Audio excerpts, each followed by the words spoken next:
Olá, boa tarde para você. É quarta-feira, metade da semana, e a gente sempre vem com uma conversa especial sobre temas de comportamento. Como a gente se comporta com a deficiência de qualquer condição. Hoje vamos conversar sobre os desafios de quem é cego. É a nossa conversa do dia. Manaus conta sua história. Esse é um novo projeto da Biblioteca Braille do Amazonas. Por meio dele, pessoas com deficiência visual têm a oportunidade de ler além do Braille com a ajuda da audiodescrição. A reportagem é de Nauzila Campos e Bosco Mendonça. Raimundo é analista de sistemas e desde que nasceu tem deficiência visual parcial. Ele veio do município de Nova Olinda do Norte, a 126 quilômetros de Manaus, e nunca teve uma oportunidade como essa, que para muita gente é simples, ler um livro. Há menos de um mês, ele começou a frequentar a Biblioteca Braille do Amazonas e agora tem uma perspectiva diferente da vida. Tenho certeza que eu já dá uma luz de eu poder me aperfeiçoar no que eu sempre gostei, que foi da informática, e poder também ajudar a transformar aqui, ajudar os nossos irmãos do interior do estado, principalmente, que não conhecem ainda, e poder trabalhar também, criar novos programas para a gente aperfeiçoar e somar esse trabalho que a Biblioteca Braille desenvolve no estado do Amazonas. É por isso que o governo do Amazonas, por meio da Secretaria de Cultura, lançou o projeto Manaus Conta Sua História. Escritores da terra, como Márcio Souza e Milton Atum, ajudam a compor a coleção de CDs com audiodescrições, que podem ser ouvidos pela pessoa com deficiência de maneira romanceada e simples. Quando nós escolhemos esse projeto, Manaus Conta Sua História, é para que o autor pudesse mostrar sua visão, essa visão ficcional, essa visão lúdica e o aspecto também histórico. Como que Manaus, como foi o processo da evolução da cidade de Manaus, né? Isso vem muito a calhar agora, né? Em 2017, que nós estamos completando 18 anos de instalação pela Secretaria de Cultura. Esses 16 novos títulos fazem parte de um acervo de quase 5.000 obras, como essa aqui. Olhando assim, parece um CD como outro qualquer, mas na verdade essa aqui é uma porta de entrada para oportunidades que muita gente nunca teve. Luana tem baixa visão e é formada em pedagogia, mas a jornada até aqui não foi fácil. A ausência de acessibilidade às pessoas com deficiência visual traz obstáculos que dificultam o alcance de patamares comuns para os outros, como uma graduação. É um espaço que atende os professores, atende os familiares e atende todo o público que necessita, que tem interesse de ajudar as pessoas com deficiência visual, porque às vezes há pessoas que não sabem que há estes recursos, ou até mesmo os mestres não sabem como ensinar um processo de ensino-aprendizagem ao aluno com deficiência visual. E com um passo de cada vez, eles vão conseguindo um espaço. Com mais acessibilidade, eles têm a chance de provar que são capazes de muito mais conquistas do que se pode imaginar.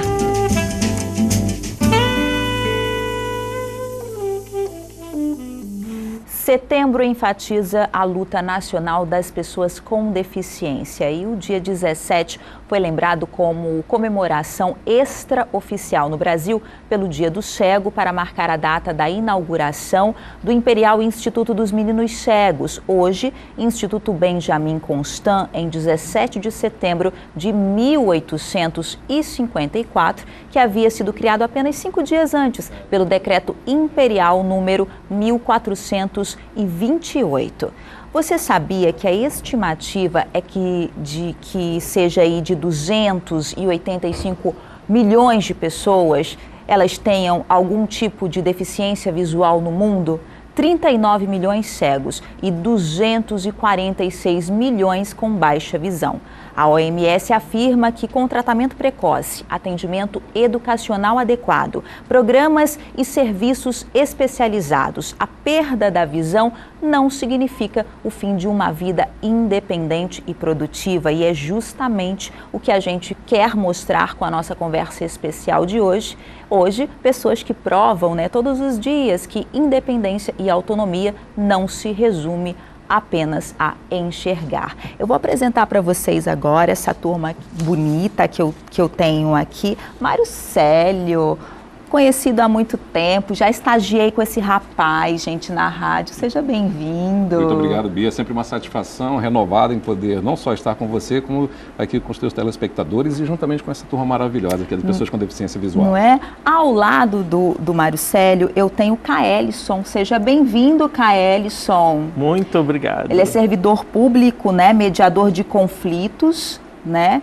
E aqui eu tenho lá na pontinha, o Melquisedeque, é um nome muito chique, muito bíblico, né? Tudo bom? Seja bem-vindo ao Meio-Dia em Revista. E aqui do meu ladinho, o Sheine Pereira, advogado. Seja bem-vindo. Obrigado pelo convite, é uma grande honra, né, fazer parte desse grupo aqui seleto. E com um assunto tão importante, né, Mário Célio? Você tem, assim, dados para me dizer aqui no Amazonas, no nosso estado, o número de pessoas com algum tipo de deficiência visual? Nós temos um dado que ele é oficial, Bia. É o dado do IBGE, que data de 2010. É o mais recente e, infelizmente, a gente percebe que é uma defasagem de 7 anos. Mas esses dados dizem que no estado do Amazonas, à época, a população de 3 milhões, havia algo em torno de 790 mil pessoas com algum tipo de deficiência, o que corresponde a mais ou menos 26% da população do estado.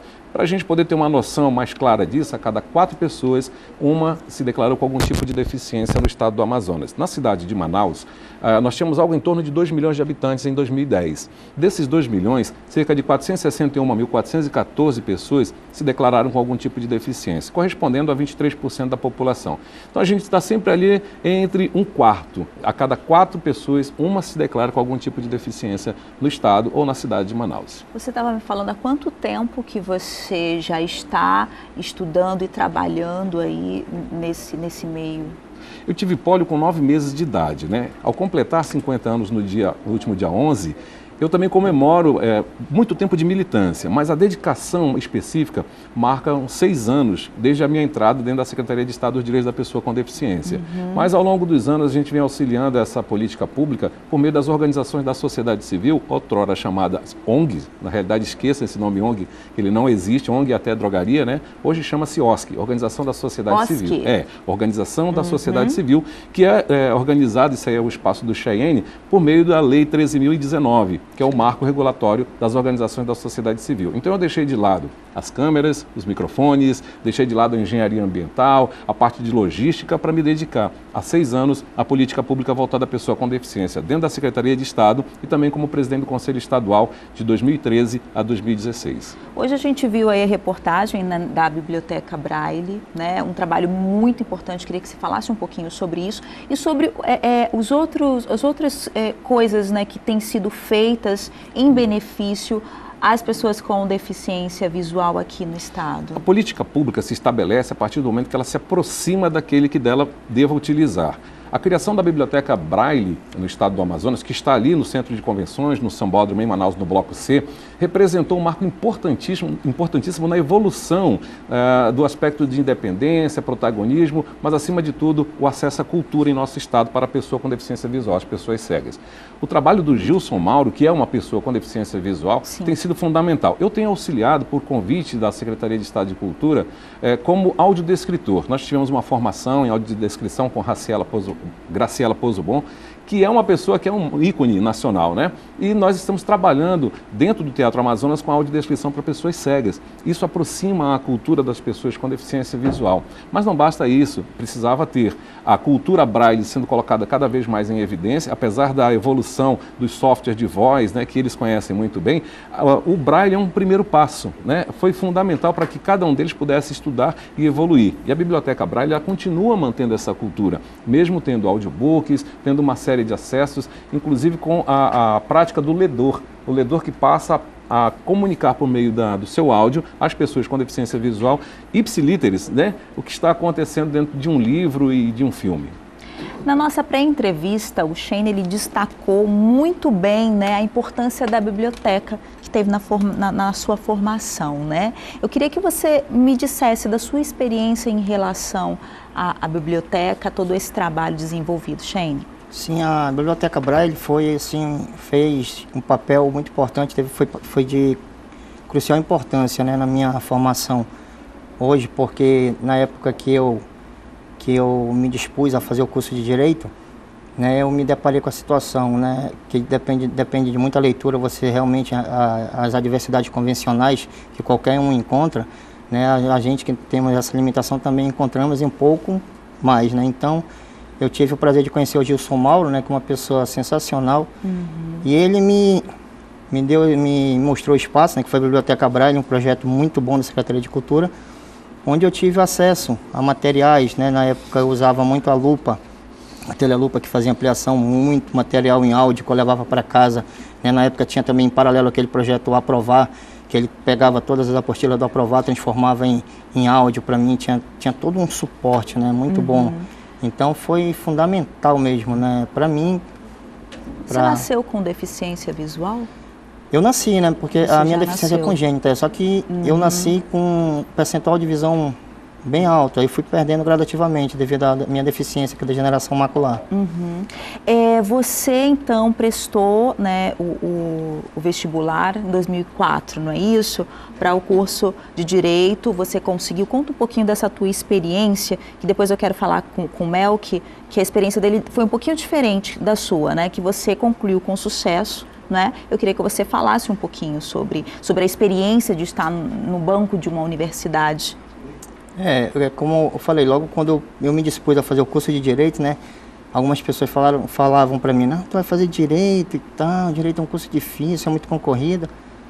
Aí eu digo, não, vou correr atrás de fazer o Direito, né, e por meio de muita luta, muito sacrifício, muito esforço, uma dedicação mesmo, determinação, assim, fora do comum, eu consegui, na época que eu fiz o vestibular da UEL, fiquei em terceiro lugar ainda, né, na época nós não tínhamos a cota para pessoa com deficiência, né, eu entrei mesmo na cota de estudante de escola oriundo de escolas públicas, né, que é bastante concorrido, e eu comecei a fazer, eu fui o primeiro deficiente visual a adentrar numa universidade pública para cursar Direito, né, no nosso estado, no estado do Amazonas. Meus parabéns. E aí abriu portas para outras pessoas, Com certeza, né? isso. Melk, você, pelas informações que a produção me passou, você teve que abdicar da sua faculdade. Isso tem a ver com a tua deficiência ou não? Por que você não conseguiu no seu caso? Bem, ela tem a ver sim com a minha deficiência. No meu caso foi glaucoma e também foi perda. E a instituição na época não possuía ferramentas para deficientes, né? Nem física, estrutura física, e nem material. Certo. Célio, em relação a isso, né? Ele diz que a universidade, no caso dele, não possuía. Existe alguma lei, alguma coisa que a gente possa reverter isso? Sim. É necessário entender que no âmbito do direito, e o Shane conhece muito bem isso, a Lei 7.853, ela vem na esteira de garantir o acesso das pessoas com deficiência e que o poder público, o Estado, como o Estado democrático de direito de uma forma geral, às vezes o pessoal pensa apenas no poder público, mas todos nós que pertencemos a esse Estado democrático devemos garantir esse acesso. Os ambientes de educação, em qualquer nível, fundamental, médio, superior, devem sim garantir acesso por meio de materiais que possam garantir que essa pessoa possa estudar. Quer sejam eles, como nós falamos ainda há pouco, a ferramenta como o Braille, softwares de voz, que são alguns que permitem que as pessoas com deficiência visual possam ter, por meio do áudio, essas informações de conteúdo, mas também acessibilidade de toda sorte, como piso tátil, por exemplo, previsto na NBR 9050, que tem amparo na Lei 5296. Então, existe um cabedal dentro do ordenamento jurídico que traz um amparo, que obriga. Por exemplo, hoje, não se pode ter, falando de uma outra deficiência rapidamente, negado a matrícula para a pessoa com deficiência. Então, às vezes, a mãe que tem um filho com autismo, síndrome de Down, que é uma pessoa com deficiência intelectual, e é negada essa matrícula, ela vai ser penalizada.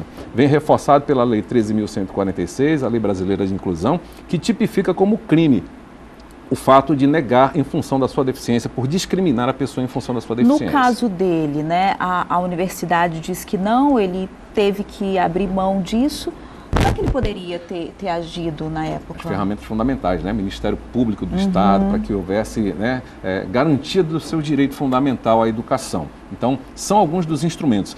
E não esquecendo que a Casa das Boas Causas, a qual pertence o Sheine, que é a Ordem dos Advogados do Brasil, também tem lá dentro das suas várias comissões respaldo para atender essas pessoas, para inclusive ser o patrono em algumas ações. E ele também tocou num assunto interessante que é a lei das cotas, não é? Na sua opinião, ela ajuda, porque tem gente que já acha que é uma forma de discriminação é inclusão, na verdade, né? Infelizmente, a lei de cotas foi criada para que houvesse, sim, uma obrigatoriedade que essas pessoas entendessem que, enquanto cidadão, não depende da limitação física, intelectual, mental ou visual, auditiva, que essa pessoa não seja um cidadão para exercer o seu direito. Então, as leis de cotas foram criadas para que efetivamente eles pudessem participar de todos os ambientes, educação, cultura e tudo mais.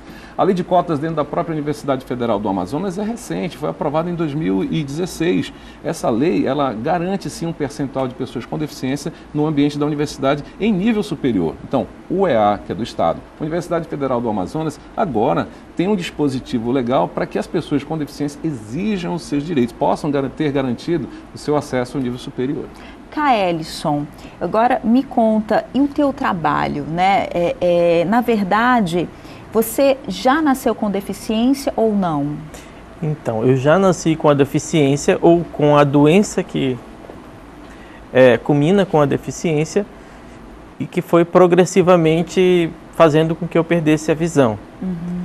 Então, eu tive uma condição diferenciada no sentido de apoio familiar.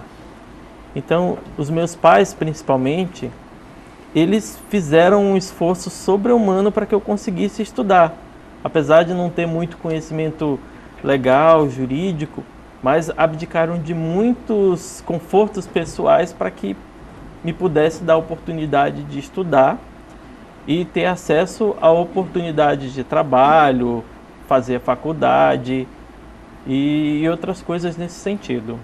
Então, no teu caso, hoje, o teu trabalho ele é adaptado para você? Como é que funciona? Então, não existe, eu acredito, um trabalho 100% adaptado, né?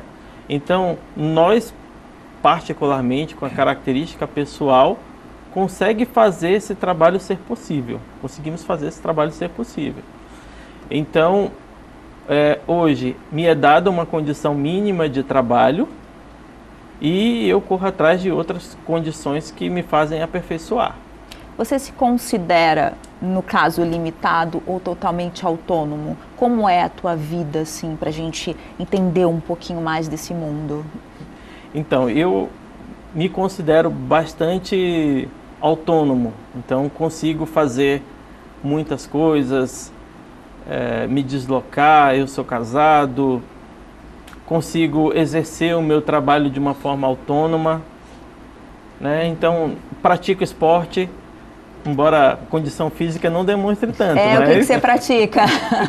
Então eu participo da equipe amazonense de futebol de 5 para cegos. Olha só, já quero conhecer, fazer uma matéria lá, né? Que legal. Será bem-vinda. E olha só, voltando aí ao assunto da inclusão no estudo, né? Você disse que a tua família, ela teve que abrir mão de muitas coisas e se empenhou nisso. Você, no teu caso, em algum momento, você sentiu vontade de desistir? Você sentiu algum tipo de preconceito? Dificultaram ou facilitaram a tua vida? Eu tive alguns momentos muito difíceis. Então, a um certo ponto da minha vida escolar, professores e diretores de uma escola não aceitaram mais que eu continuasse naquele ambiente. E eu aqui não diria que foi uma questão de caráter, mas principalmente uma questão de informação.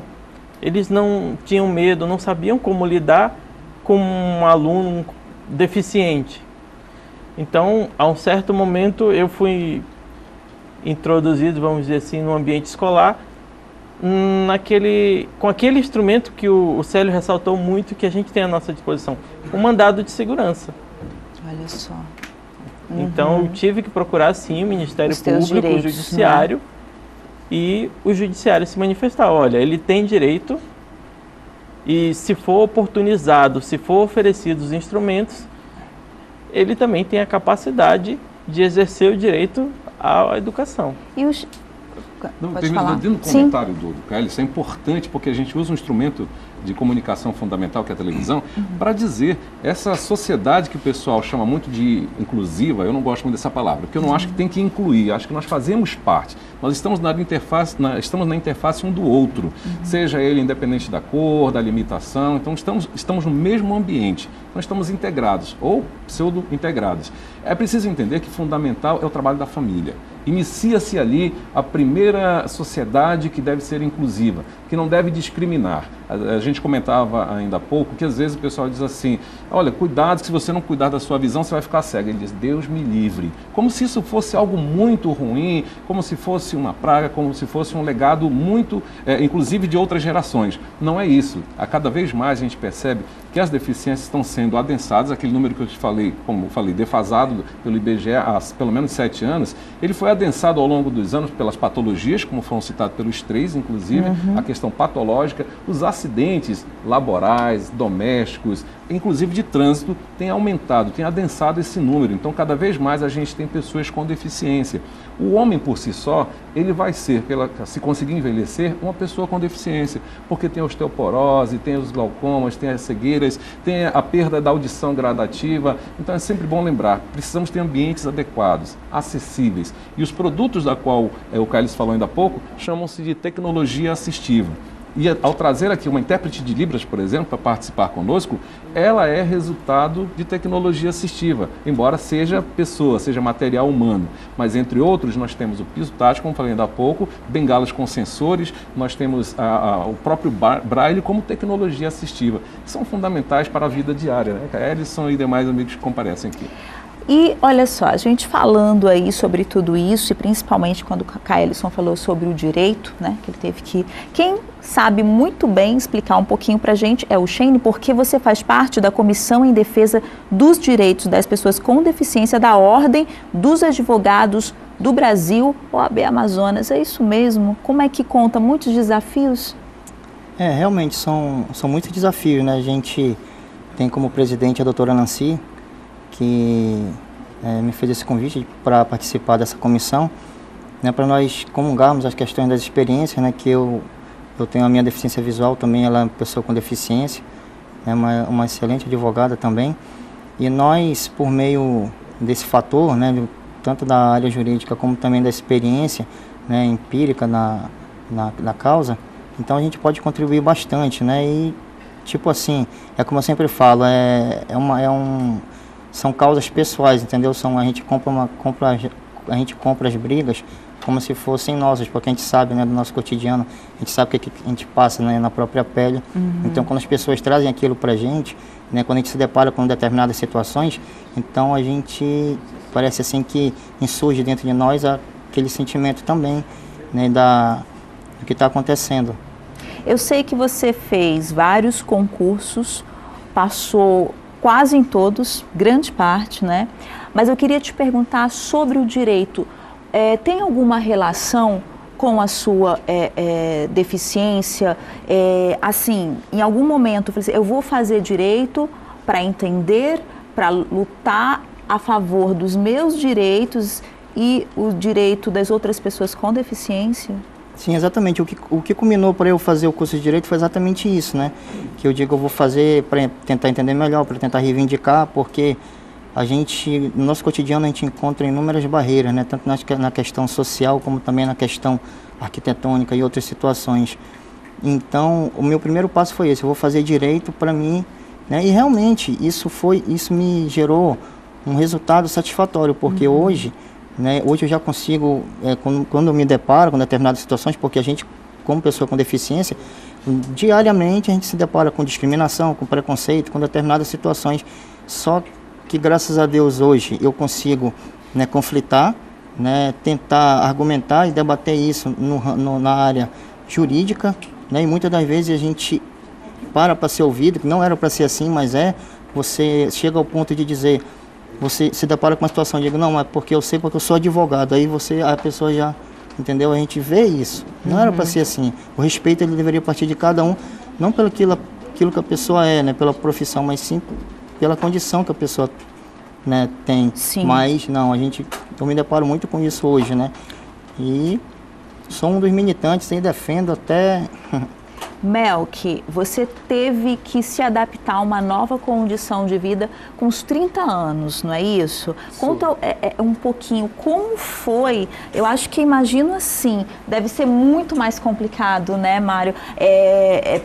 Os meninos que já muito mais cedo já começaram, né, a vivenciar um tipo de vida diferenciada, e você com os 30 anos. Eu posso usar até o termo que foi duro para mim, né? Simplesmente eu me senti como se tivesse perdido tudo, porque eu era independente exatamente em tudo. Até a minha faculdade eu mesmo pagava, eu sempre fui independente, eu sempre trabalhei, sempre paguei minha faculdade. E quando eu fui perdendo a visão, que foi no caso glaucoma. Foi gradativo. Foi gradativo. Todos os especialistas que eu fui, eles disseram que não tinha cura, que era irreversível e que eu não podia fazer cirurgia. E o risco era muito grande, porque um dos exames para fazer a cirurgia de glaucoma, eu fui reprovado na córnea. E você leva praticamente 2 anos para aceitar que você vai ficar deficiente, você vai entrar num outro mundo praticamente, né? Você vai ter que se readaptar. E tem pessoas que não aguentam. No próprio CAP, a minha coordenadora lá, ela disse que tem pessoas que se suicidam porque não conseguem aceitar a nova situação de vida, né? Você, como é que você lidou com isso? Você teve algum tipo de acompanhamento com um terapeuta, com um psicólogo também? Ou você foi na garra, na coragem e na fé? Eu fui na garra, na coragem e na fé, mas também eu recebi do doutor que me acompanha, né, um encaminhamento para o psiquiatra. Sim. Certo, mas é devido à medicação, né? Mas quando você fala em psiquiatra, viu, Melqui, só para a gente ressaltar, a gente tem que derrubar essa ideia de que psiquiatra é para gente doido. Não é. Hoje, as grandes doenças que atingem o nosso mundo são tratadas com o psiquiatra. Quem dera se cada um de nós pudéssemos. Nós temos uma consultora aqui em psiquiatria e a gente fala muito sobre depressão, sobre suicídio. São tantas doenças, ansiedade desse mundo moderno. Então eu senti que você ficou meio assim ao falar, não é? Não tem, a nossa vida, ela é muito dependente disso, tudo é muito doido, né? Essa correria, a gente não sabe, é trabalho, é filho, é família, é isso mesmo, não tem que ter vergonha disso. Que bom poder falar no mês de setembro, né? Que não é considerado o Setembro Amarelo e fala do combate ao suicídio. A gente falou com a nossa psiquiatra esse início desse mês, né? Sobre isso, que os dados, eles crescem muito. E eu quero parabenizar você, né? Que você tem, se precisar sim, um acompanhamento com um psiquiatra, psicólogo, terapeuta. E o importante que vocês hoje vêm dar, todos vocês três, viu, o Melqui, o Shane e o Kaelson, o exemplo de superação. Você teve que se readaptar, você teve que aprender a viver novamente. Né, Maricele? Nós tivemos um exemplo, eu gostaria de deixar aqui, inclusive para a população e para os três que nos acompanham, do servidor público da CEPED, o Carlos Pereira, que eles conhecem também, é uma pessoa cega. Ele tem 66 anos, 67 anos mais ou menos, e ficou cego aos 44, trabalhando. Ele prestava serviço à Petrobras por uma terceirizada, e aí um dia ele baixou e simplesmente, claro que ele vinha sentindo os sintomas, mas não cuidou disso. E aí ele baixou, quando voltou, já praticamente sem visão. Então, veja, aos 44 anos ele tem 20 e poucos anos, mas é uma pessoa independente, continua a trabalhar, continua a produzir e auxilia, inclusive, as pessoas que o procuram, né? Ele está dentro da Secretaria Municipal de Transportes Urbanos, por exemplo, com o apoio da CEPED, para garantir aos tripulantes de coletivos, motoristas, cobradores, conhecer como é que funciona o mundo da pessoa cega. Então, essa prestação de serviço que se quer, esse exemplo que permanece. Eu quero agradecer, infelizmente o nosso tempo acabou, mas assim, alguns segundinhos, numa frase, 2 frases, eu queria que vocês 3 falassem ao nosso telespectador que de repente passa por isso, de repente está passando por que você passou, Melk, né? De não saber lidar, de pensar em um suicídio. Eu queria rapidamente que vocês deixassem uma mensagem para o telespectador. Melk. Determinação e fé. Foi algo fundamental para eu continuar. Shane? Eu digo que a pior deficiência, né, a pior cegueira, não é a física, é a falta de conhecimento, entendeu? Quando você não tem o conhecimento de uma certa coisa, você é praticamente que cego naquilo ali, entendeu? Então a pior cegueira é essa, a falta de conhecimento, a falta de respeito, a falta de consciência. Não é a cegueira física. Kaelison. Eu corroboro com a opinião dos dois, né? Então quando é uma coisa direcionada a mim, eu me torno deficiente, é determinação e fé. E quando é uma situação próxima, é esse sair da ignorância. E eu posso afirmar com certeza que todas as pessoas têm no ciclo de família, de amizade, de conhecidos, de trabalho, alguém que é deficiente. Então, se a gente puder buscar uma forma de sair dessa ignorância, sair dessa deficiência, a gente vai estar contribuindo para um mundo melhor para todos. Mário Célio, também quero agradecer e queria que você deixasse suas considerações finais. Rapidinho, o importante é entender que algumas são as limitações, né? E é preciso quebrar as barreiras arquitetônicas, comunicacionais, mas principalmente a atitudinal, é aquela do ser humano, é da atitude para com o outro. Conhecê-lo é a melhor saída. E dizer que dia 21 de setembro, Dia Nacional de Luta da Pessoa com Deficiência, a CEPED quer parabenizar a todos e continua, por meio da secretária Vânia Sueli, implementando cada vez mais políticas públicas para que sejam garantidos o acesso a todas as pessoas. Essa é a nossa meta, essa a nossa visão de perspectiva e o objetivo fundamental da secretaria, da qual quer compartilhar com todos esse 21 de setembro, Dia da Árvore e Dia Nacional de Luta da Pessoa com Deficiência. Obrigado, Bia. Eu queria agradecer a todos por terem aceito vir aqui conversar. Já adianto que surgirão mais convites para novos debates e, por favor, aceitem, viu? E eu quero dizer que meio-dia está aqui de portas abertas para qualquer ação, para qualquer necessidade de divulgação da CEPED. Perfeito. Muito obrigada. Nós queremos agradecer e já fazer um convite, né? Amanhã nós vamos estar lançando, junto com os usuários da TIM, acessibilidade para a pessoa com deficiência visual dentro do seu site, né? De usuários da região norte. Então, algumas pessoas vão estar lá, a OAB também está fazendo um movimento no dia 22 e nós vamos participar e queremos deixar esse registro aqui a todos. Obrigada. Agora a gente chama um intervalo super rápido, só que a gente vai de música. Yurizinho, canta pra gente. Vamos lá.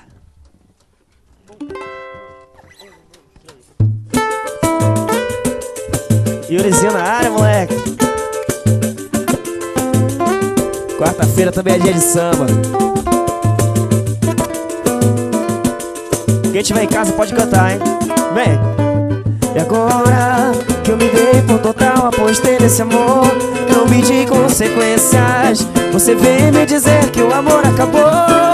Paciência, como consolação, você disse pra mim: vai passar, essa dor vai passar. Vamos junto! E agora eu me dei por total, apostei nesse amor, não pedi consequências. Você vem me dizer que o amor acabou. Paciência, como consolação, você disse pra mim: que pegada, moleque! Essa dor vai passar. Doeu, como eu nunca pensei de chorar por amor. Chorei, quantas vezes sozinho teu nome no quarto eu gritei. E não tá sendo fácil a dura missão de tentar te esquecer. Te esquecer. Não sei onde foi que eu errei, mas se um dia eu errei, diz que eu quero acertar. Volta logo pra mim, porque o meu coração tá querendo parar. Eu te quero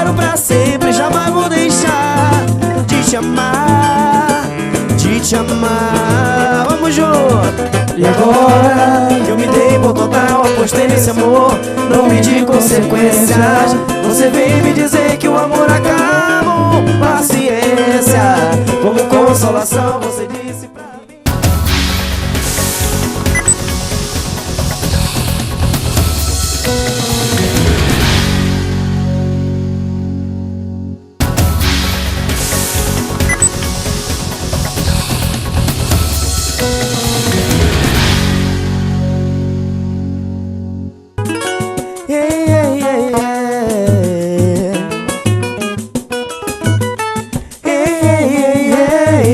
Eu amei. Nem sempre se calcula o risco, mesmo assim eu amei. Desperdicei tanto sorriso, mas no fim eu chorei. Mas deixa eu chorar, eu posso me virar sozinho.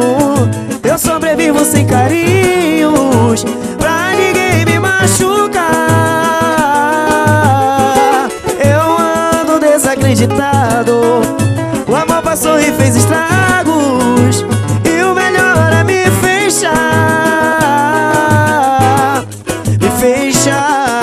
Aí você veio e me deu proteção, baixou minha guarda, mexeu com emoção, tiro fulminante no meu coração. Já era, já era. O amor quando seca não dá pra correr, pode até ferir, mas eu quero viver. Eu corro esse risco se for com você. Já era, já era o amor. Eu amei. Nem sempre se calcula o risco, mesmo assim eu amei.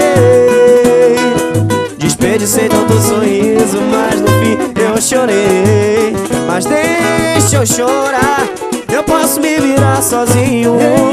Eu sobrevivo sem carinhos, pra ninguém me machucar. Eu ando desacreditado, o amor passou e fez estragos, e o melhor é me fechar. Me fechar. Aí você vem, me deu proteção, me deu proteção. Deixa minha guarda, mexeu com emoção, tirou fulminante no meu coração. Já era, já era. A onda seca, não dá pra correr, não dá pra pode até ferir, mas eu quero viver. Eu corro esse risco com você. Já era o amor. Já era. Aê! Ele começou a trajetória musical há 10 anos, tocou em diferentes grupos de pagode e agora segue em carreira solo. Vamos conhecer um pouco mais de quem anima a nossa tarde. Seja bem-vindo, Yurizinho, ao Meio Dia em Revista. Agora em um novo momento. Isso, uma nova trajetória, né? Me conta, antes eu quero que você apresente, porque você não vem só, né? É. Vem aí, os meninos sempre estão contigo? A maioria das vezes sim, né? É. Porque às vezes não dá pra um, dá pra outra, aí tem que substituir. Mas sempre estão. Apresenta pra gente. No tantã, meu parceiro Werlerson, mais conhecido como Chubi. Como? Chubi. Chubi. Eu não vou perguntar por quê. Eu vou também ser discreta. Eu nem fiz questão de saber. É, Chubi, eu não vou ser discreta. No pandeiro, meu parceiro Vitinho, o mais bonito da banda. No cavaco, Igor. E meu parceiro Marcelo Fagner na viola. Sejam bem-vindos ao Meio Dia em Revista. Todo mundo do bem. Todo mundo do bem, sempre. É. Pra vir no meio-dia tem que ser do bem. Claro. E você tá em carreira solo já tem algum tempo? Na verdade tá recente? Tá recente, faz 4 meses apenas. O que te levou, assim, a... É porque eu senti que já estava na hora, né? Uhum. Tipo, já passei 10 anos ao todo rodando de banda em banda. Aí eu decidi, não, já tá na hora de fazer alguma coisa pra mim, né? Uhum. Parar de trabalhar pros outros. E a receptividade do público? Pergunta, mas agora tá só, por que você saiu de tal grupo? Sempre tem essas perguntas, né? Aí eu sempre falo isso que eu falei agora, né? Já, eu achei que tava na hora, então... Mas as fãs continuam juntas. Sim, sempre, né? Algumas. É pagode, samba, como é que é o teu repertório? A gente procura agradar todos os públicos, né? Samba, pagode, se pedirem sertanejo a gente toca, forró a gente toca. Eu sou mais mas fã é do samba e pagode, isso, é samba e pagode. Mas... Se eu soubesse, eu tinha já combinado com vocês um sambinha antes, tem que ter pois sempre é, um né? samba. Tem que ter. Da próxima vez a gente ainda vou até escolher os sambas, né? São apaixonados todos vocês? Só por pagode, samba? Junta tudo, né? Creio que sim. Aquela rodinha de samba rola também entre amigos? Rola? Rola muito. É bom, né? E as tuas inspirações, assim, Yurizinho? Bom, na parte de repertório, sempre é bom lembrar os dos antigos, né? De samba, Jorge Aragão, Zeca Pagodinho, Fundo de Quintal. Agora, em relação ao meu gosto... A nossa atualidade, digamos assim. Você é muito novinho. Nem tanto. É sim. A minha referência, assim, na parte técnica, vocal, são mais ou menos assim 3, né? Que é Belo, Péricles e agora a sensação do momento, que é o Ferrugem, né? Ferrugem? Isso. Estou conhecendo, eu sempre vou conhecendo tudo com os meus convidados. Sempre, Ferrugem, ele que tá tomando a cena agora. Vou prestar atenção, sempre, né? Sempre bom a gente se reciclar, porque parece que eu parei lá na década de 50 e fiquei. Não fiquei, né? Como é que estão os shows? Bom, agora no começo a gente está mais com festinhas particulares, né? Como é início, o pessoal assim, dono de casa de show tá meio assim, com o pé atrás, por mais que eu seja conhecido assim já por estar em outras bandas. Sério? Mas por que isso, gente? Não existe, porque, não pode. Tipo, a minha marca, tipo, Yurizinho ainda não tem um nome grande na expressão. Mas agora, a partir do meio-dia, a gente com sempre traz energia positiva, essa agenda vai bombar. Profetizando, quero saber, então, vamos dar logo esse número para a agenda bombar, número de contato. 981-384353. Aí também é só seguir redes sociais também, na tela, por favor. A gente pode também acompanhar aí os shows, tudo direitinho. Pode ir lá no meu Instagram, no meu Face, né? yurizinho.ofc. Não é UFC, gente. O que nunca pode faltar no repertório de um sambista, de um pagodeiro, assim? Nunca pode faltar o Zeca, né? Zeca nunca. Pagodinho nunca falta. Meninos, eu quero agradecer, parabenizar. Vou deixar de conversa porque eu quero ouvir. Eu ainda não sambei hoje, quero sambar um pouquinho. Vou dar só um tchau e vocês terminam com música, tá bom? Eu desejo boa sorte, muito sucesso, com a tua agenda bombe. Você volte aqui. Bia, meio-dia deu certo. Você sabe que a gente está sempre de portas abertas para a nossa cultura, para os nossos amigos e convidados. Muito obrigada. Eu que agradeço. Agora a gente vai ficando por aqui. Amanhã a gente vai ter uma conversa bem especial. Eu ia falar o quê, mas eu não vou falar, porque você vai de repente lá no Google e pergunta, dia 21 é dia de quê, hein? Vai ser nosso bate-papo. Eu te espero aqui, 12h30. Beijo no coração e vamos de samba, Yurizinho? Na hora. Você que tá em casa, pode levantar do sofá, começar a bater na palma da mão bem assim, ó. Tchá, tchá. Olha aí, ó. Bora! Esse é o som do tambor.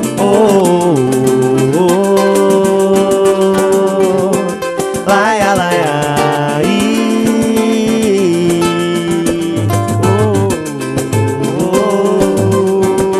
valeu, Igor. Laia, laia, vamos, saí pra curtir um som, por isso é que eu tô aqui. E papai do céu é bom e cuida de mim. Saí pra curtir um som, não deu pra curtir só um. E junto com os meus irmãos já tô a Bangu.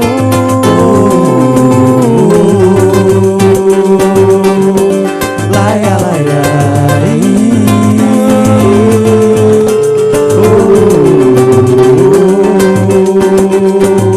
Alô, Chube! laia, laia. Alô, galera do Barranco! Moleque! É nessa viagem que eu fico à vontade, com a minha bagagem eu vou. Tô junto com o tempo, eu sou positivo, não vai ter perigo, eu vou. Na linha, tirando uma onda, sabendo chegar. Eu vou que vou, eu vou. Quer saber onde o sol vai se pôr?